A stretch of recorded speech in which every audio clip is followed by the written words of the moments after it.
Hi everyone, in front of me I've got Samsung Galaxy A53 and let me share with you how to change the SIM pin on this device.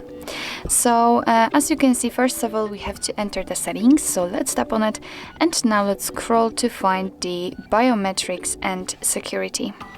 Now let's scroll down in order to find other security settings, and here as you can see at the very top we've got the option set up SIM card lock, so let's enter.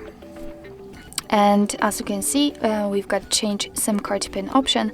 So let's enter, and here we have to enter our current pin. So let me enter the one I've got right now, tap on OK, and right now we can enter new one. So let me enter it, tap on OK, and here we have to re-enter it in order to confirm the hot step.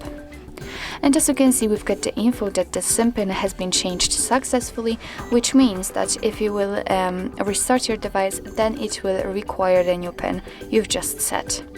So actually, this is it. This is how to change the SIM pin in your Samsung Galaxy A53. Thank you so much for watching. I hope that this video was helpful, and if it was, please hit the subscribe button and leave the thumbs up.